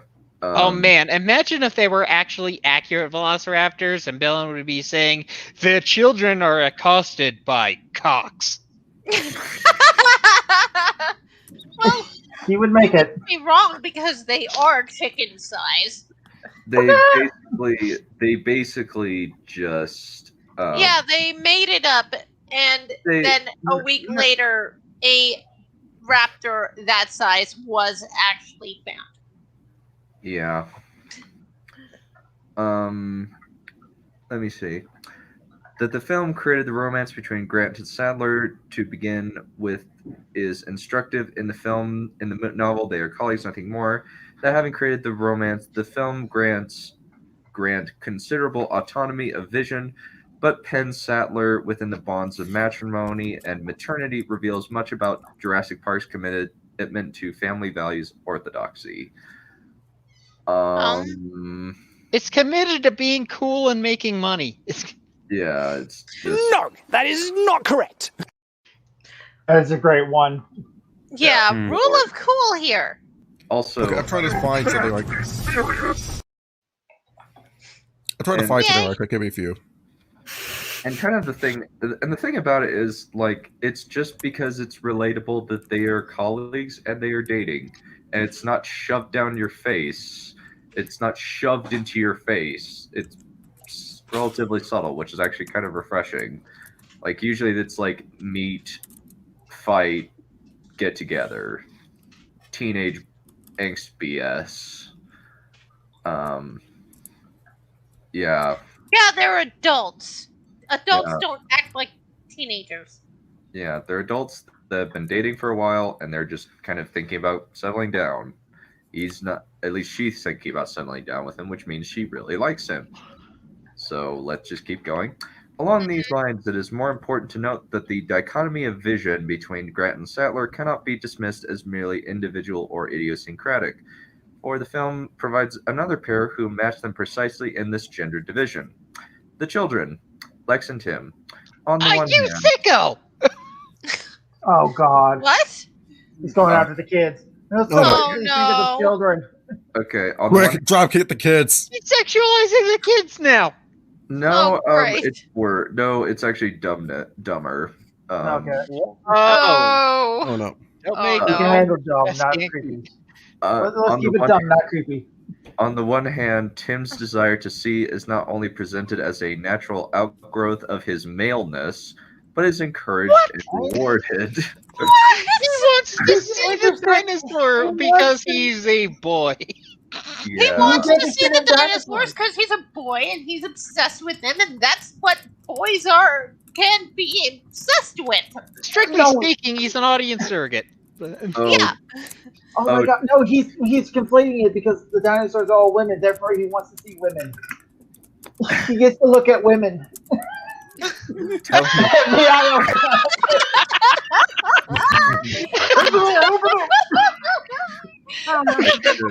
I wish that this guy could be carted away by the FBI. After he's like still pens stuff from prison, because I want to hear, possibly in solitary where he goes nuts. You don't know what they do to pedos in prison. Honestly, no, we know exactly what they do to pedos. Yeah, yeah, but he does. They get beaten the fuck up. And worse. Yeah. I guess criminals, surprisingly enough, have some lines that they will not cross. Yeah. And view as distasteful. Well, they see you. Yeah, because there's the trope. Even criminals love their moms is a thing, and everyone has a line. I believe it's called. If you go after children, you're weak. Yeah. So they're gonna eat you alive, and they should. And in some cases, they do. Here's some really stupid connections that he's gonna make. Oh no. Okay, so for example, Tim forges ahead with Grant to find the sick trike, while Sattler and Lex, failing to hold him back, end up simply following, tagging along once again via a trail blazed by males. What? Oh my God, the boys are he's younger and more rambunctious. Yeah. The younger one is always more wide-eyed.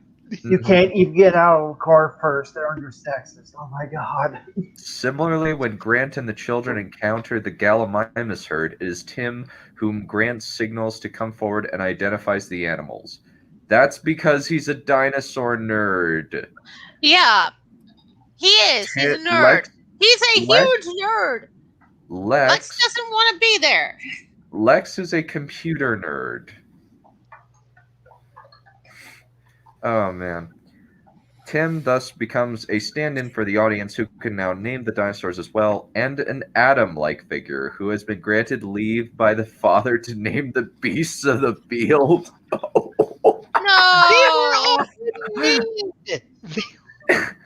What? They were literally already named. Oh No, that's like...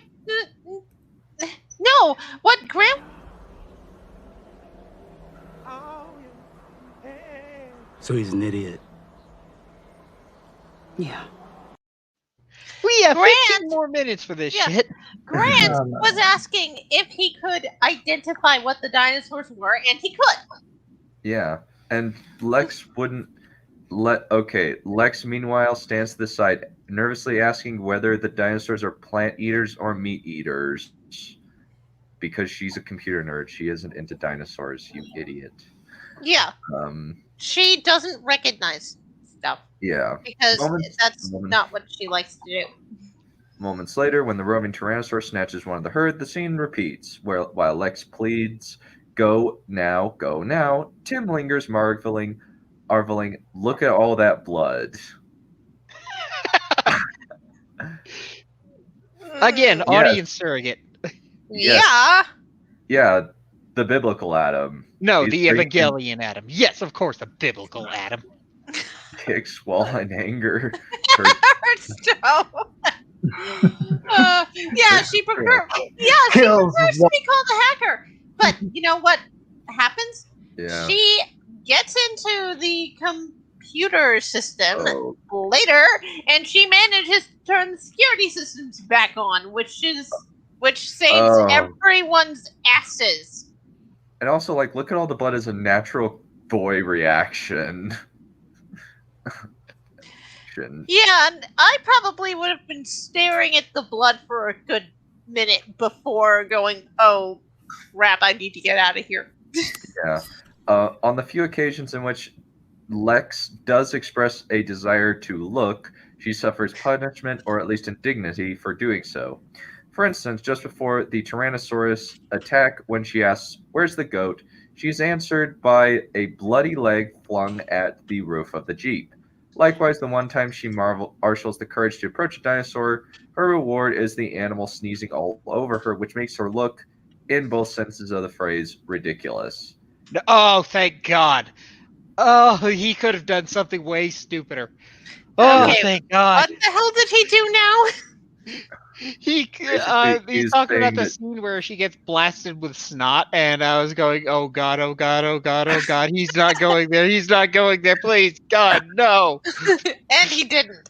And for once he didn't, and the whole universe breathes a sigh of relief.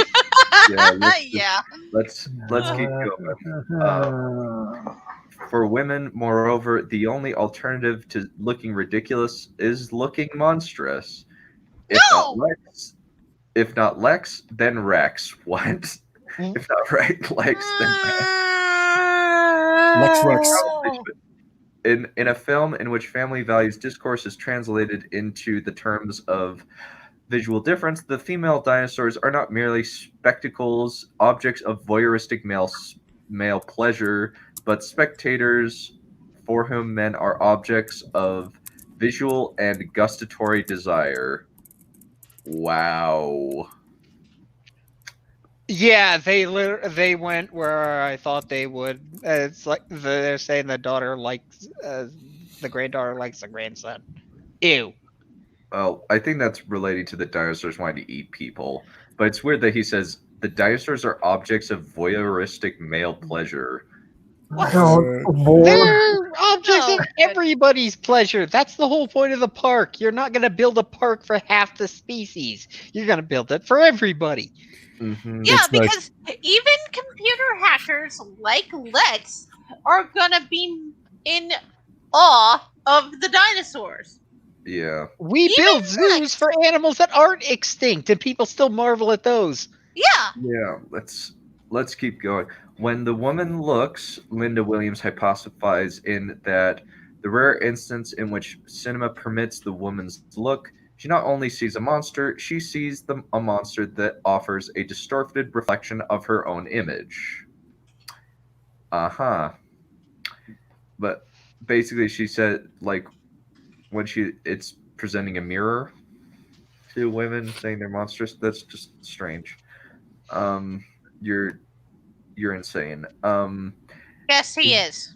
In Jurassic Park, this visual identification of man and of woman and monster is at once affirmed and transcended. The woman who looks and the monster she sees are not reflections of one another, but a single entity. Go fuck yourself. Oh man, that's really. My brain shut down. Yeah. Yeah. I wasn't even paying attention. What the hell happened? My brain tends to filter out abnormal amounts of stupid. It's like a mental liver. Yeah, it's just oh my gosh.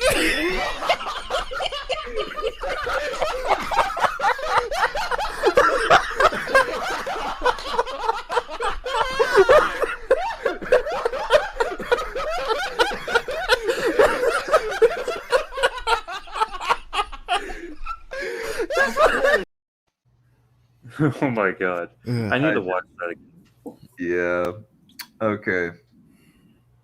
It is remarkable how regularly the film identifies the dinosaurs' power with vision.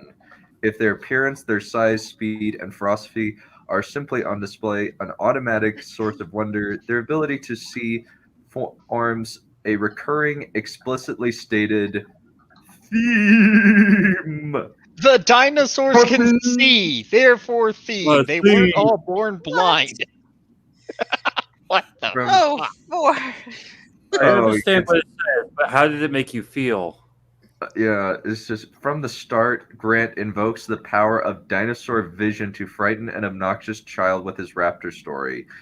You keep still because you think his visual acuity is like T-Rex. He'll lose you if you don't move. But no, not Velociraptor. You stares at him, he just stares back. Then the attack comes from the front or from the side. From the two you didn't even know were there.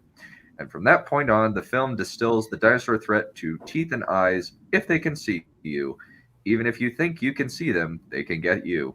Indeed, before Grant tells his tale, it is visualized in the prologue scene. Though the viewer cannot see into the raptor cage, 2 point-of-view shots showing workers from the monster's perspective reveal that she can see out. The only part of the... It's foreshadowing for how the hunter dies. Yeah, he's basically like reading the dinosaurs can see and making it a theme. It's more themes. I can see. What's the theme in that? I just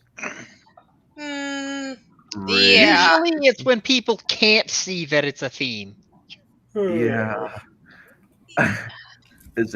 I'm an SPC. They can see. Therefore it's a theme. Oh my god, that makes so much sense now.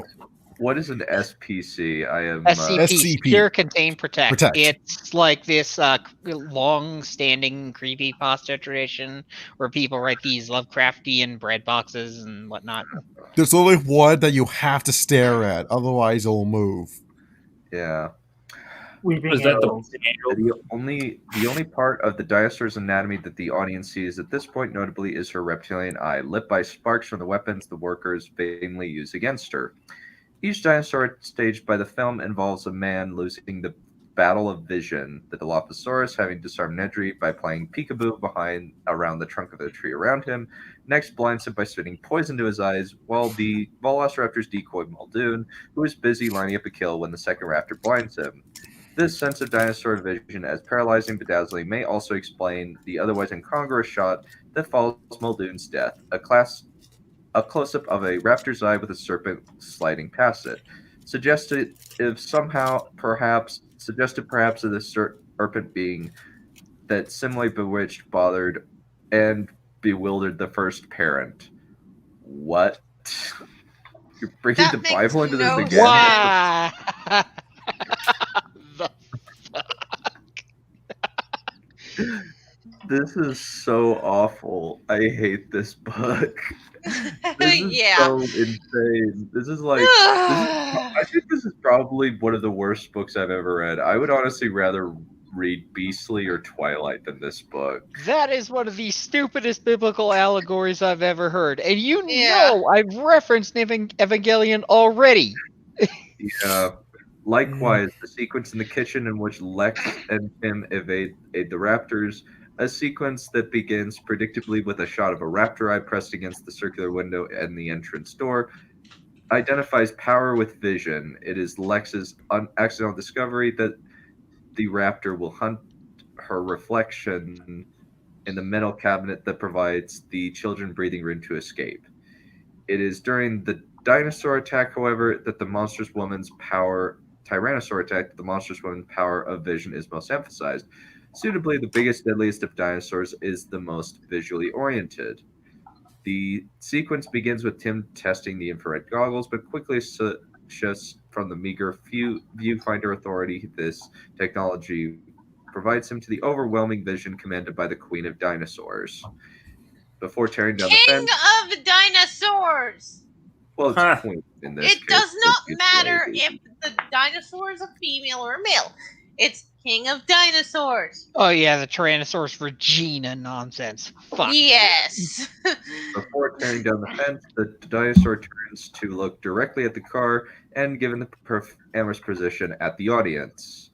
After she has cleared the cables, a shot widely aired during the commercial build-up to the film's release, that of her eye framed outside the Jeep window, her pupil contracting from the beam of Lex's flashlight, maintains the sequence's focus on the eye. Numerous shots during the sequence constitute the monster's point of view. It is from her perspective that the audience sees the children after she smashes through the roof of the Jeep, while a reverse shot clip of her inspecting Gennaro from the toilet immediately precedes his death. Later in the Tyrannosaur chase, even the shot of her maw looming in the side mirror calls attention to vision. It is, in the truest sense of the term, a sight gag. What? Oh no. No.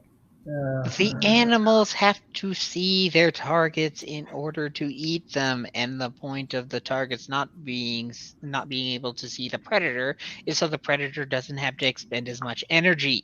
They're animals. Mm-hmm. And more to the point, the raptors are ambush predators. Yeah. Do you not understand what that means? I don't know if he knows what anything meins. It just proves further we need to take away his ability to be human. Let's keep going. Let's keep going. Let's finish this. We have only 3 pages left, and 2 of them are half pages. Oh God! Go! You're fucked done. Yeah. Let's do it. So, when Grant fools the dinosaur with a flare, sending her after a pinprick of light like a dog fetching a stick, it becomes apparent how vital his warnings were about the danger of being seen. Keep absolutely still. It can't see if we move. His advice, of course, is not highly speculative, but wholly preposterous. With her face actively pressed against him and Lex at one point, the Tyrannosaur would surely be able to smell them. Yet this lapse in the film's otherwise fantastical quest for dino verisimilitude underscores the significance of the visual theme. There is no way of knowing with certainty how the dinosaurs saw, or for that matter, how they looked. The film so strongly identifies power with seeing, so that it may reduce its centerpiece dinosaur during its showstopper sequence to a fearsome fatal eye. The trajectory that Jurassic Park traces, then, is one in which the transference of male vision from its object of its desire, procreation within the sanctioned family nation nuclear unit, to an illicit object of desire, the other woman, results in the empowerment of the monstrous woman's gaze. Wow. Yeah, what the fuck. Dang. As in King Kong. Oh, great. Oh, boy. Ultimately, the gaze in Jurassic Park is transferred back to its proper object and reinstated in its proper bearer. This restoration is posited by the 2 resonant, pregnant images that close the film. As Grant watches pelicans cruising over the ocean, Sattler smiles at the sight of her mate cuddling Lex and Tim, a vision mirroring that of the trio in their treetop nest. These concluding shots function to naturalize patriarchal authority in two principal ways.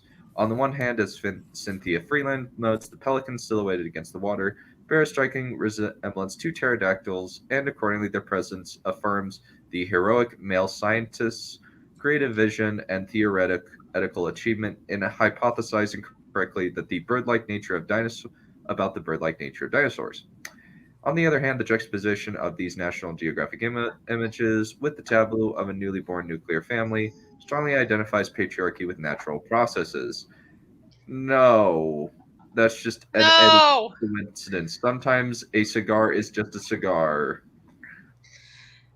Yes, and sometimes a gun Occupation got it right.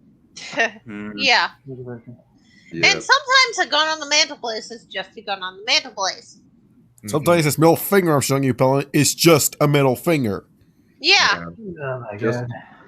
Just as the presence of the pelicans reflects the beneficence of natural selection, in which decreeing that dinosaurs evolve into birds has made the world safe for humanity, so does Grant's acceptance of his role at the head of the family reflect the wisdom of human evolution, which in decrying that men adopt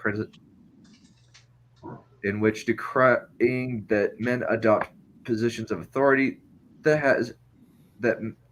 men adopt positions of authority has made the world safe for women and children. In a characteristic gesture. Oh, go for it. No, just keep going. In a characteristic gesture of family values rhetoric, then, the film's closing shots disguise ideological context of patriarchy, lifting the father-headed family from the realm of the social to that of the biological. Moreover, since the shot of Grant and the children is one of the few presented as constituting Sattler's point of view, this sequence reiterates at the film's close its gendered hierarchy of vision. The male look is self-affirming while the woman's is rewarded, indeed permitted, only because it embraces the patriarchal unit to which she willingly subordinates herself. What? No! Why can he not understand that there are some women who want that? Yeah. When the woman looks, she sees a family. When the man looks, he sees himself. Warrior, hero, savior. No. No? Oh my goodness. This guy is digging into the. It's like he's trying to dig, but he's just hitting the fucking rock, and he's trying to dig with a fucking broken shovel. Jesus Christ. We're close. We're close. We're so close. How close? So close. One page. You're out of time. Get your ass out of there. Done. Remember that be my made once about a mountain, how it just keeps getting worse as we keep getting closer to the top? Yeah. It must be said, however, that the reclamation of patriarchy at the close of Jurassic Park is considerably less than convincing. As with the final photograph of Fatal Attraction, the family portrait that wraps Spielberg's film is rhetorically masterful but logically moth-ridden. Indeed, Jurassic Park does not need me to point this out. In its chaotic final act, from the raptor's hunt to the reemergence of the Tyrannosaur, the film makes a merry hash of its own values, in large part by aping them mercilessly. Lex, briefly empowered within the kitchen like Mother in Gremlins, fights off the monsters, her weapons of choice, a soup-later, Adel, and a dumbwaiter. Grant and Sattler, ineffectively barring the front door against a leering intruder, are upstaged by a preteen playing video games. And finally, just before the family's escape from the island, the patriarch's protective shield is spitefully exposed as tissue thin. As the raptors in the rotunda coil for the kill, Grant stations himself in front of Sattler and the children, a position that best compares him to as a sacrificial lamb, only to be rescued by, of all things, a single woman in the shape of a cruising tyrannosaur. The failure of the very ideology... No, that was a coincidence! Yeah. The failure of the very ideology that guides the film is likewise expressed when Lex reboots the computers in the control room, replacing Nedry's girly wallpaper with a blueprint of the park complex, home base, and the words "system secured." This restorative message flashes on the screen for but a split second and is illusory in any event, for moments later the raptors shatter the control room window and the fantasy of its defensive value. The family system is not secured in Jurassic Park. The domestic scene that concludes the film cannot veil the fact that loose women remain on the prowl. On an island far away from anybody else. Their matriarchal ability to shake the controls of patriarchy, hatching sequels to try the marrow and sinews of fresh fathers. Yeah. Hatching sequels. Oh, man. What a One last stupid little bit. fucking. Half a page left, and then we will call it good. There is, at that, another reason to doubt the stability or even the sincerity of Jurassic Park's stance as a bulwark against the assault of family values. The film itself participates in a perverse relish in that assault. As W.J.T. Mitchell writes, a family that cannot be brought together by a film that is too violent for the children in its sea. The violence in the film, much of it is directed against children, makes Jurassic Park an unlikely candidate for the family values pantheon. For the children in the film are threatened, debased, and humiliated with a gusto that passes well beyond the gratuitous into the gleeful. Products of a failed marriage to begin with, they were ignored by Grant, dangled as bait by Sattler, and abandoned by Gennaro. They have goat legs, eggs flung at them, jeeps aimed at them, and rib cages dropped on them. They are ground into mud, shoved over cliffs, hung from ceilings, electrocuted, and sneezed on. In short, if they are meant to be, as Hammond puts it, the target audience, they end up being merely targets for the audience to watch, or as one suspects enjoy being tormented. No, that all happens after the shit hits the fan. Mm-hmm. However, the jeopardizing of the children may be meant to highlight the obstacles that surround the nuclear family, and thus the triumph of its ultimate formation. The result is to permit adults to luxuriate in whatever feelings of resentment and hostility they may bear toward children. No more telling indication than indication of the hypocrisy of Jurassic Park or the family values discourse it both defends and defames can be mustered than this. In its righteous zeal to hunt down the Dragon Lady, it ends up treating the supposed beneficiaries of that hunt, the children, like little monsters. And there we end. Oh my gosh. Thank God, we finally got through that chapter. Yep. Yay. That's the worst. That was the worst. Yeah. Okay. We will call that good. Thank you all for coming. Bye. Bye-bye.